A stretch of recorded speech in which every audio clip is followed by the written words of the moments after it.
Beloved friends, may love and peace and joy be with you today. It is a great joy to be able to be with you during this most unusual time. There is a rich and rewarding tradition in which, usually on a Saturday or a Sunday, we take a break from our day-to-day demands and our struggles towards freedom, towards prosperity and meaning. And we discuss the issues involved in that struggle with great friends of goodwill all over our world. It is always a deep and meaningful experience to come together in a sacred space. And even if that sacred space is a digital space in this unusual time, for so many reasons, I am deeply grateful to be with you here today. We may have never met, but I suspect that as you listen, we will come to find that in reality, we have known each other quite deeply.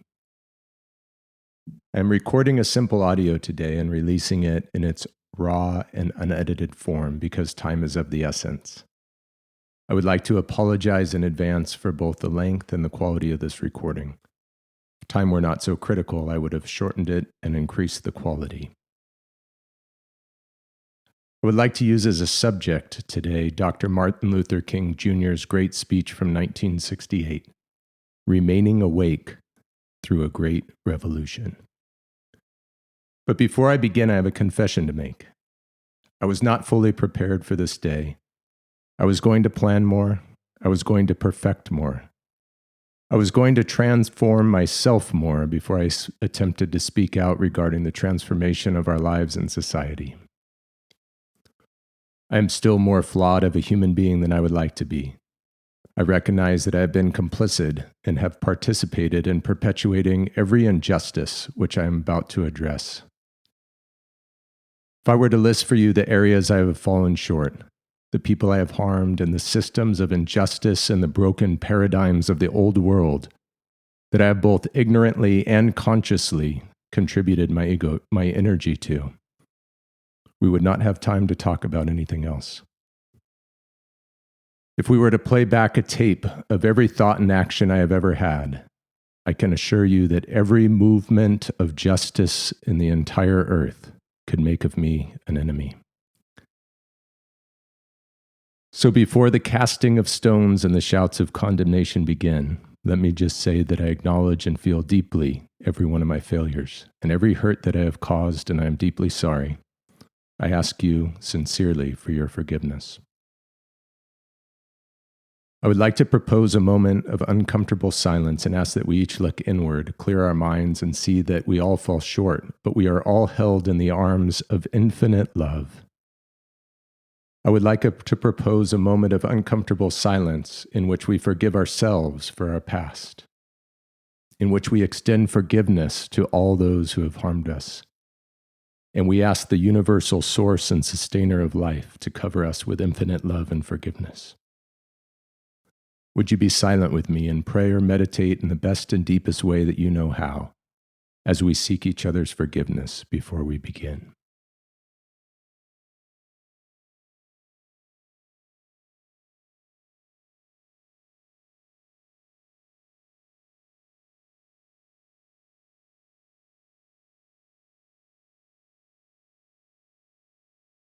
On the other side of forgiveness and division, and the way we separate from one another, is the great sacred space of unity that we now stand in together, covered by infinite and universal love which permeates not only every dividing line, but even every cell and atom of our being, every breath that we take. In this sacred space, none of us are perfect, except that we are all imperfectly perfect. We are helping one another progress rather than tearing one another down. And we are all loved. If you are already perfect and would like to criticize and cast stones rather than helping, if you would like to divide rather than unite, then you have found your way into the wrong assembly. I would suggest that you leave now, for you will be far happier elsewhere. In the future, if you become imperfect again like us and would like to progress in a community of love, we will welcome you back with open arms. For those of us remaining, through the simple act of seeking and extending forgiveness and setting our feet together on the path towards the universal goal, We are now united as a soul force for good, and we are beginning the process of being united with the One as one. Today, in this unprecedented moment in human history, I would like to invite us to begin a journey together. This journey will build on the unique journeys that have brought each of us to this place today, to rediscover the eternal heart of truth and of love and of infinite justice that flows through every nation and every people and every faction and every artificial division that is set up in opposition to our universal goal. Before I go further, I'd like to propose we have a remedial course in the language of unity. Nearly every word of our previous language has been spoiled by the poison of division. Because I am speaking in English, you will hear me affectionately refer to the highest power I know as God. But I am speaking of the same supreme source and sustainer of the universe that you in your own language may have grown up calling by a different name. The one that I call God is in every language and in every name and sees the heart and intention of every soul who longs to be in loving relationship. Our words in different languages point to the great universal natural and spiritual laws on which our universe hinges. But we all recognize that there is only one ultimate reality.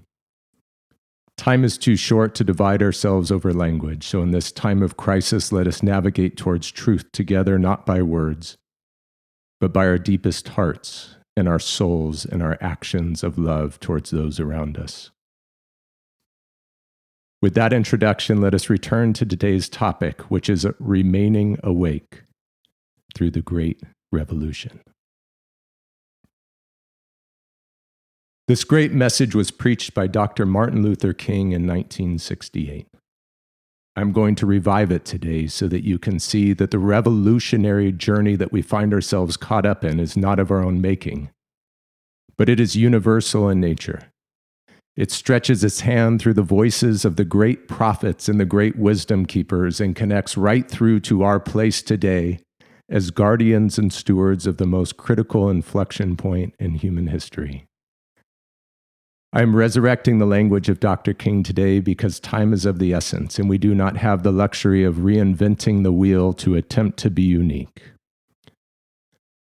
The great wheel of the revolution of truth, love, justice, and freedom has already been rolling through history and gathering steam through the words and the miracles of the great prophets.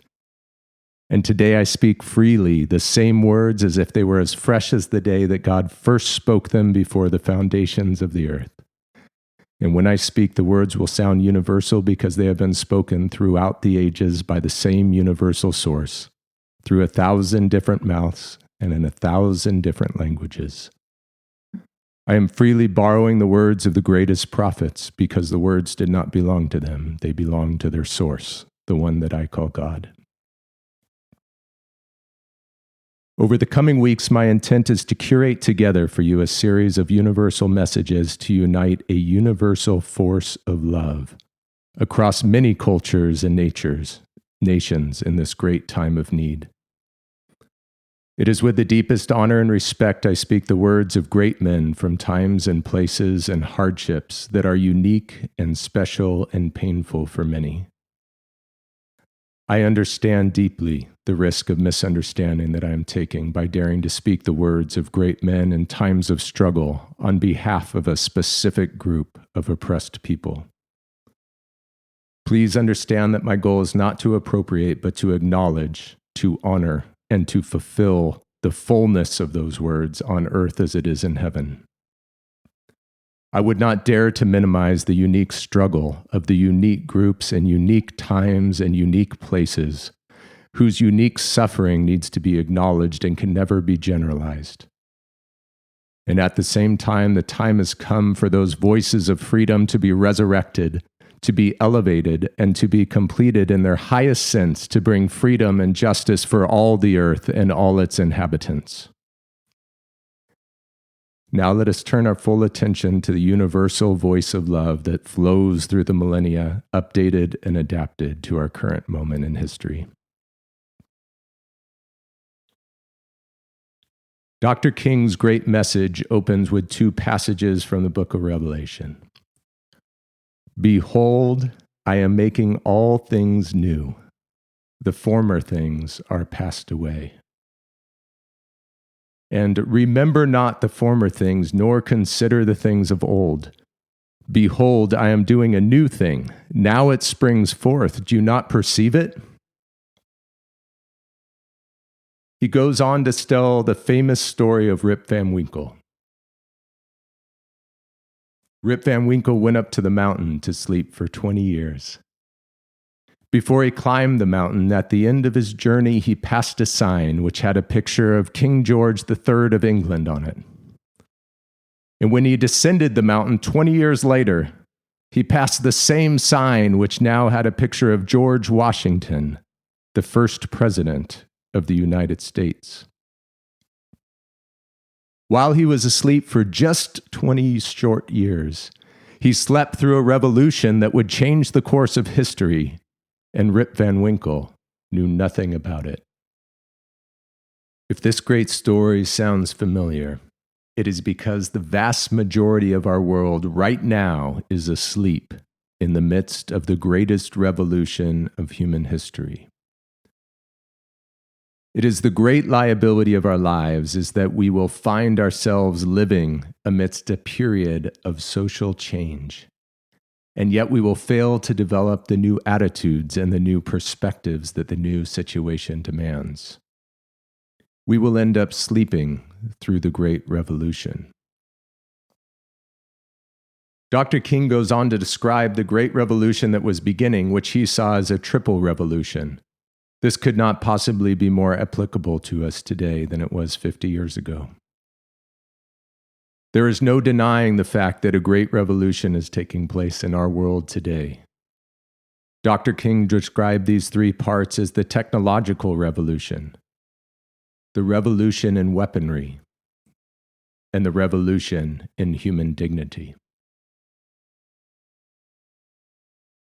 For us today, my friends, we see that we are just entering the accelerating phases of the greatest technological revolution in history, as artificial intelligence, biotechnology, and global automation accelerate exponentially, transforming every aspect of our lives, our society, our work, and our global economy.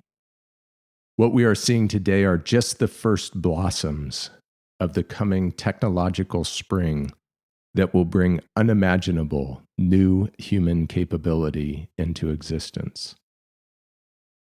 Secondly, we have the revolution in weaponry, with the empires and oligarchies of the world weaponizing these new technologies into destructive forces which will make the atomic bombs dropped on Japan look like mere child's toys. And last, there is a great human and social revolution with the explosion of freedom and love and justice and elevated consciousness that is taking place simultaneously all over the world. Dr. King said, yes, we do live in a period where changes are taking place, and there is still the voice crying through the vista of time saying, behold, I am making all things new. The former things are passed away. Whenever anything new comes into history, it brings with it new challenges and new opportunities. Today, as we sit here in the midst of an unprecedented crisis, I would like to deal with the challenges that we face as a result of this triple revolution that has taken place in our world, coupled with the emergence of a global pandemic unprecedented in our lifetimes. Dr. King said that our first great challenge is to develop a universal perspective. No individual can live alone. No nation can live alone. And anyone who feels he can live alone, even while isolated in his home, is sleeping through a revolution. Dr. King spoke of the world we live in as geographic and technologically one. I would add that it is also intended to be spiritually one. In 1968, Dr. King spoke of the modern scientific genius and the technological ingenuity that was compressing distances that formerly took weeks or months of travel into mere minutes or hours. In 2019, I had the opportunity to fly into the midst of the middle of the Pacific Ocean and land on one of the floating cities that we now have, which can carry the jet aircraft that Dr. King spoke of around the world for 25 years on nuclear power without ever stopping to refuel. The minutes that Dr. King spoke of are now seconds, with global video and virtual reality instantaneously connecting us around the globe. I share this story to show how quickly things have progressed over 50 short years, and the changes that will come over the next 50 years will be exponentially greater. Dr. King argued that while we have succeeded in making our global world a neighborhood, we have not yet had the ethical and the moral courage to make of it a brotherhood and a sisterhood, to make of it a true global spiritual community. Dr. King spoke great words when he said, "But somehow and in some way we have got to do this. We must all learn to live together as brothers and sisters, or we will all perish together as fools." We are tied together in the single garment of destiny, caught in an inescapable network of mutuality. And whatever affects one directly affects all indirectly. For some strange reason, I can never be what I ought to be until you are what you ought to be. And you can never be what you ought to be until I am what I ought to be. This is the eternal way that God's universe is made. This is the way it is structured. We must see this. We must believe this and live by it if we are to remain awake through the great revolution. Dr. King said that our second great challenge was to eradicate the last vestiges of racial injustice from the nation of America. I would say today that our great challenge is to eradicate all forms of injustice from all the nations of all the world. He said it is an unhappy truth that racism is a way of life for the vast majority of white Americans, spoken and unspoken, acknowledged and denied, subtle and sometimes not so subtle. The disease of racism permeates and poisons a whole body politic. It humbles me greatly to recognize that I am one of these privileged white Americans of whom Dr. King spoke. I don't pretend to understand the sufferings of those who are oppressed. What I do know is that I feel deeply the universal heart of compassion that breaks on behalf of those who suffer. For any of the ways that I ignorantly participated in the unspoken, the denied, and the subtle, I deeply apologize. My hope and my desire is that I could grow, that I could learn, and that I could help all those who are in need, all those who are marginalized, and all those who are oppressed across the globe. I am also here to say today that I believe that Dr. King spoke universally about all issues of injustice, and so I would expand his words today by saying that it is an unhappy truth that injustice is a way of life for the vast majority of our world. The disease of injustice permeates and poisons our whole global society.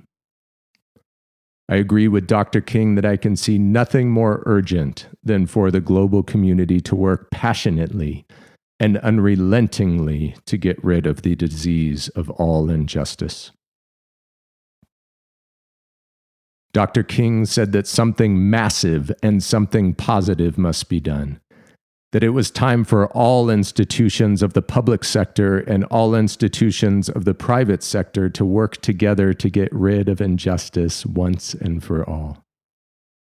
Dr. King was seeing the shadows of the kingdom of greatness that was to come. He was seeing a glimpse of the moment where we awoke. And we began to act as if the songs that we gather to sing and the prayers that we gather to pray were as true in reality as they are in spirituality. As we look into the future today, in March 2020, we are just beginning to see the first global events that will mark a global inflection point in the course of human history. As we face an exponentially spreading pandemic, more than ever we can see the wisdom of Dr. King's words regarding the myth that only time can solve the problems of injustice. The myth that we ought to just sit down, to be patient, to pray, and to hope that the problems will work themselves out. Indeed, it is true that human progress never rolls in on the wheels of inevitability.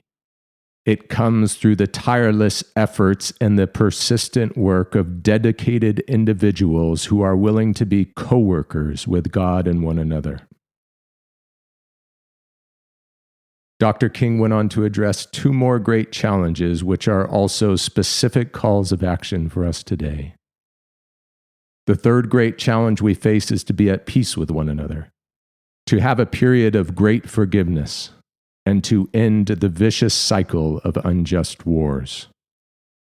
Our fourth great challenge is to take global action to help those most in need and to end the scourge of poverty.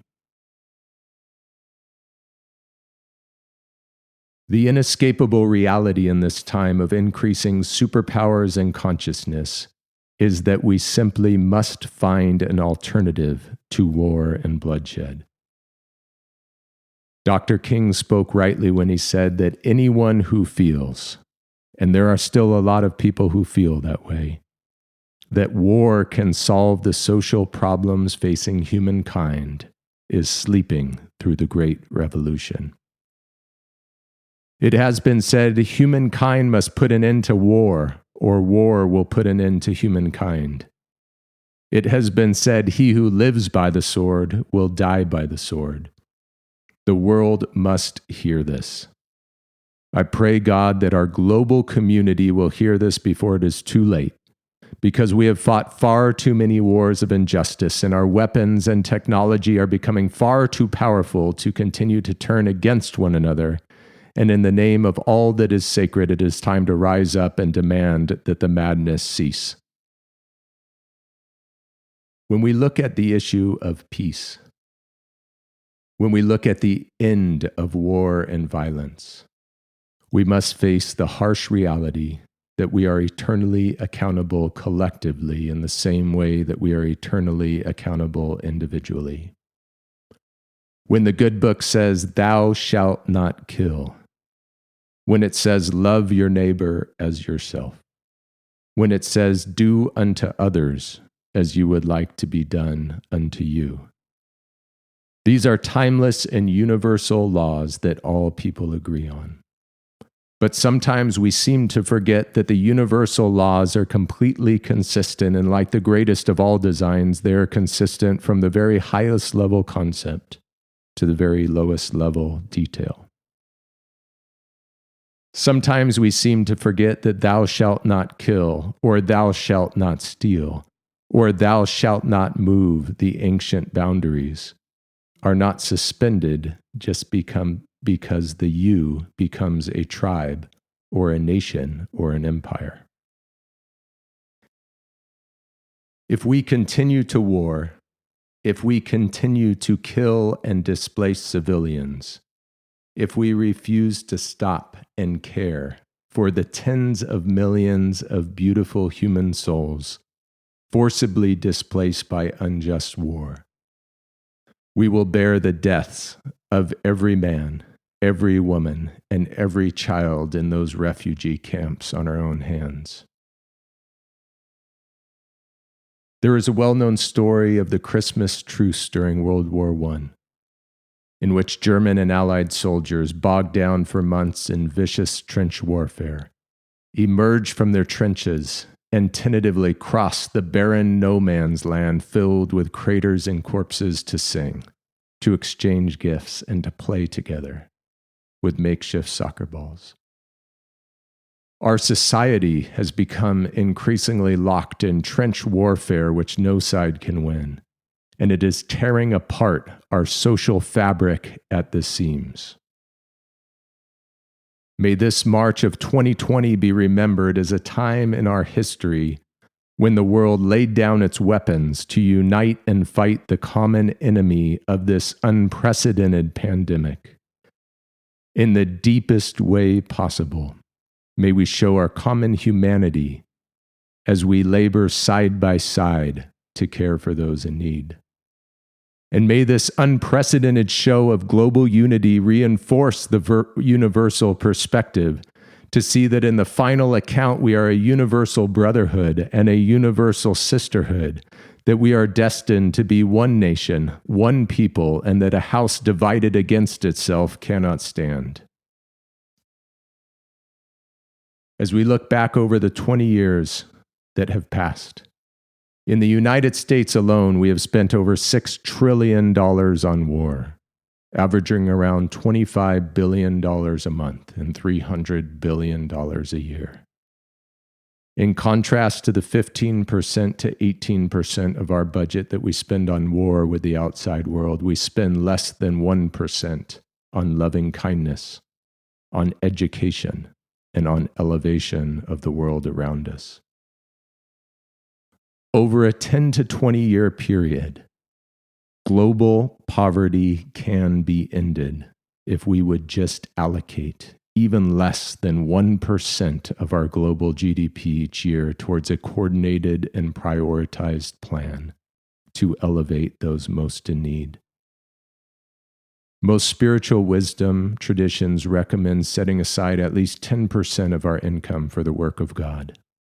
I would ask you today, what is the work of God other than caring for those most in need? Towards what other end should our contributions towards justice go? Unfortunately, the harsh reality is that many of our current power structures depend on poverty for their wealth and their position. Many of our current power structures depend on war. Poverty and hunger cannot exist in the world today except that we allow it. Jesus spoke harsh and true words when he said that where your treasure is, there will your heart be also. Dr. King spoke not of his opinion, but of a simple, universal logic when he said, "It is no longer a choice, my friends, between violence and nonviolence. It is either violence, it is either nonviolence or non-existence. And the alternative to disarmament, the alternative to a greater suspension of nuclear tests, the alternative to strengthening our global community and thereby disarming the whole world may well be a civilization plunged into the abyss of annihilation, and our earthly habitat would be transformed into an inferno that even the mind of Dante could not imagine."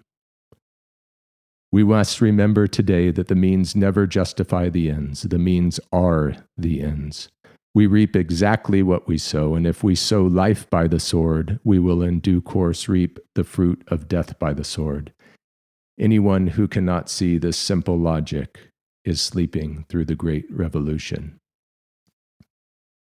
In the name of God and all that is sacred, I declare today a great forgiveness and a great global ceasefire. May it cover the entire earth like floodwaters, and may a global soul force of good arise to establish the reign of peace. The fourth great challenge that Dr. King spoke of is the challenge of ridding our world of the scourge of poverty. This is more timely today than ever as we face a global sea of beautiful human souls who lack basic access to the medical care that they need to survive this pandemic, and will be suffering in the densely populated urban centers around the globe.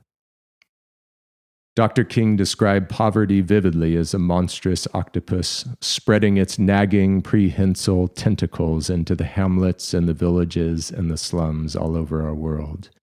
He cried out on behalf of the hungry, the naked, the ill-housed, and the ill-nourished.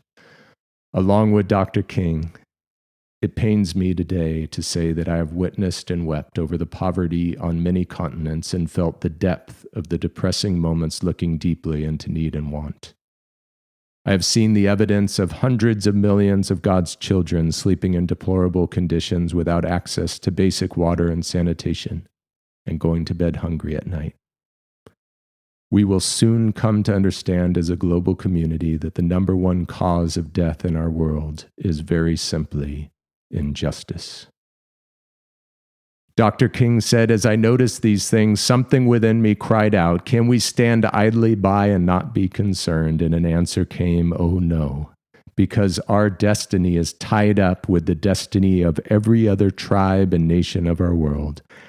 And I started thinking of the fact that we spent countless millions of dollars a day to store surplus food, and I said to myself, I know where we can store that food free of charge, in the wrinkled stomachs of millions of God's children all over the world who go to bed hungry at night.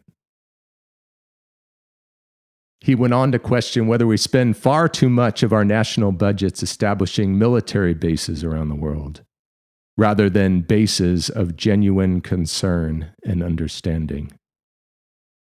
We must realize that we have been blessed as a global community with immense resources.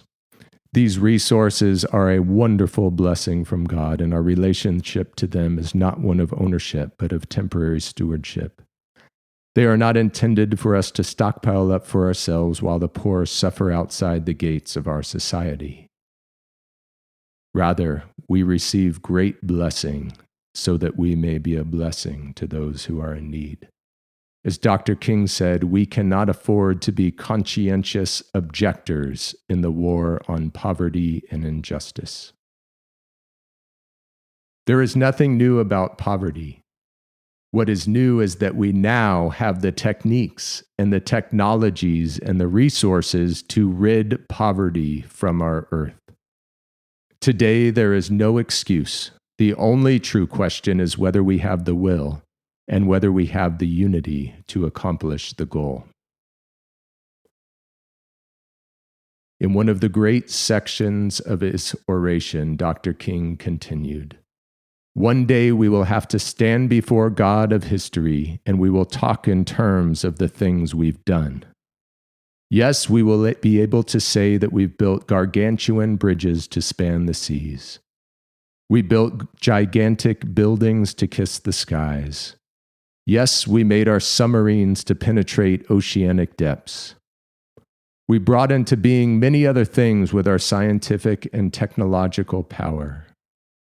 But it seems to me that I can hear the God of history saying, that was not enough, but I was hungry, and ye fed me not. I was naked, and ye clothed me not. I was devoid of a decent sanitary house to live in, and ye provided no shelter for me. And consequently, you cannot enter into the kingdom of greatness. If you do it unto the least of these, my brethren, you do it unto me. That is the question facing our world today. As Dr. King said, it's all right to tell a person that to lift themselves up by their own bootstraps, but it is a cruel jest to say to a bootless person that they ought to lift themselves up by their own bootstraps.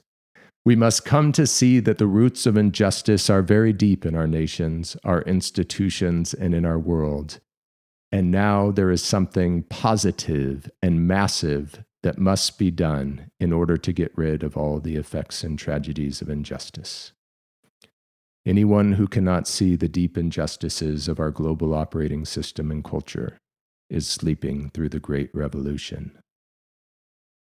But today we have cause for great hope. We have talked about ridding our world of false division and the challenge of developing a universal perspective.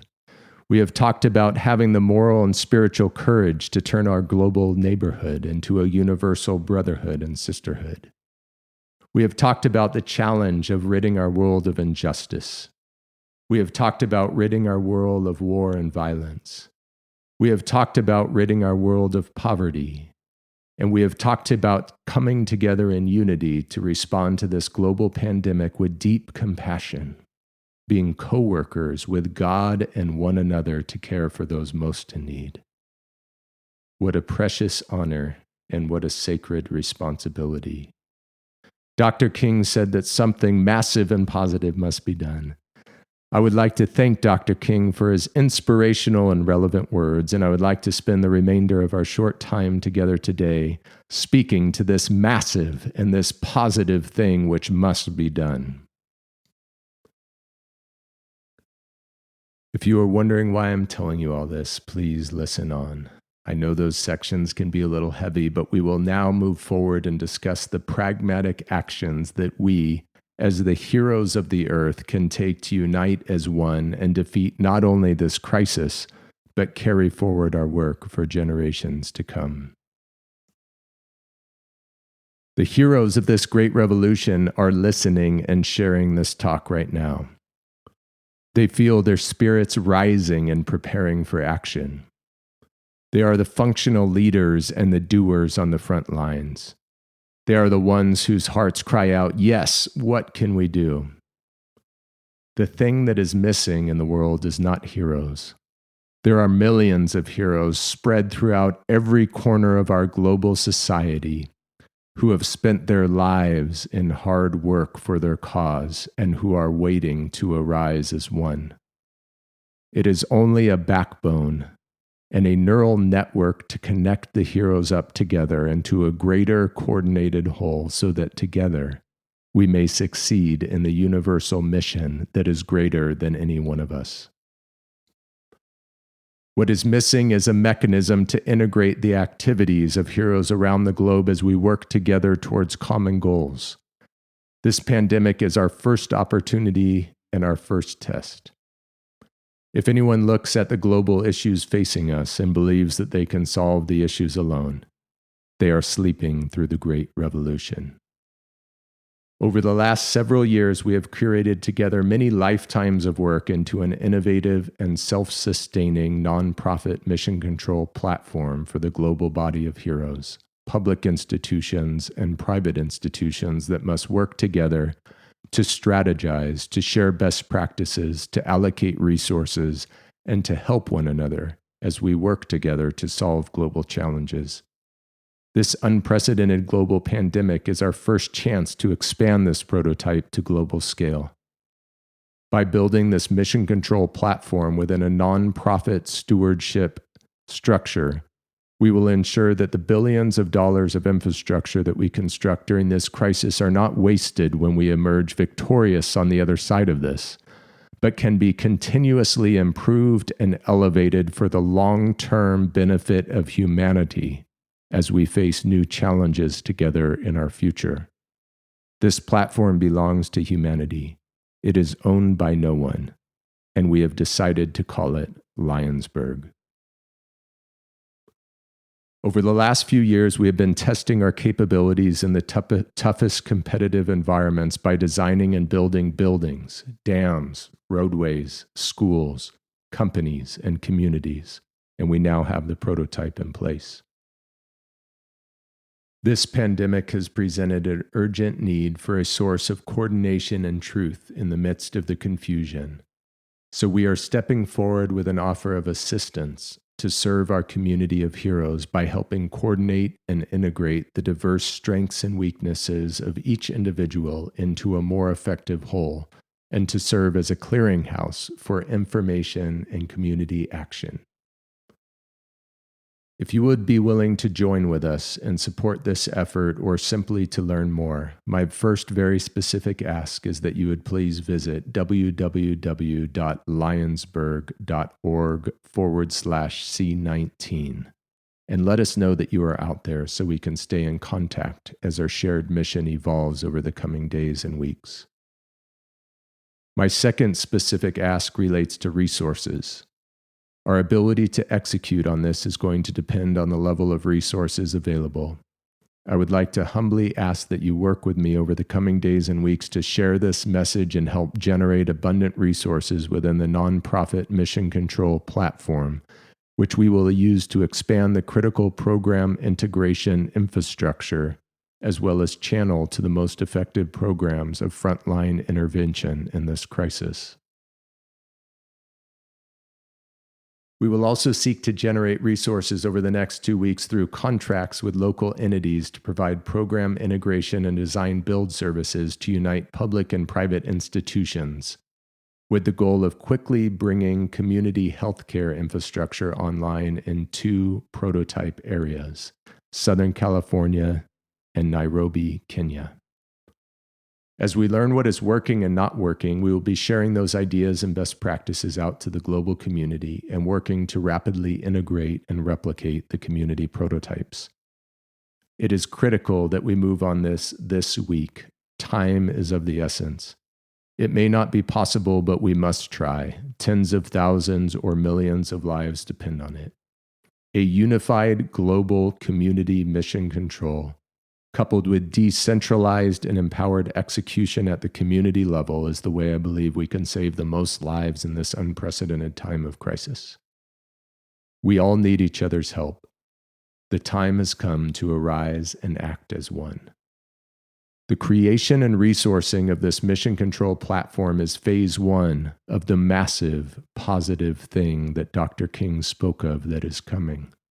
There is far more beyond that has been years in the planning, and I will share more as we go.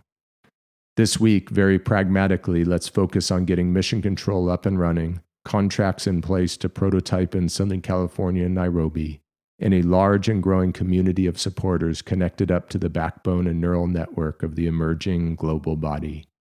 As we get resourced and united, the other steps will follow in due course. Thank you for listening. I apologize for the length of this talk. Again, if we had more time, I would have made it shorter. As we labor together this week, may we remember that this journey is more about being than doing. May we become the kinds of people for whom unity, justice, peace, coordination, and cooperation with God and one another are natural. If we focus on becoming, we are those who are remaining awake through the revolution. I will return to the words of Dr. King to close. Let me close by saying that we have difficult days ahead in the struggle for justice and peace and wellness. But I will not yield to a politic of despair. I am going to maintain hope. The cards are stacked against us. This time we will really confront a Goliath. God grant that we will be the David of truth, set out against the Goliath of injustice, the Goliath of neglect, the Goliath of sickness, the Goliath of refusing to deal with the problems, and go on with the determination to make our global community the truly great global community that it is called to be. I say to you that our goal is freedom and unity and wellness, and I believe that we are going to get there because however much she strays from it, the goal written on our hearts is freedom and love. We're going to win our freedom and our wellness and our cause of global justice because both our sacred heritage and the eternal will of the Almighty God are embodied in our echoing demands.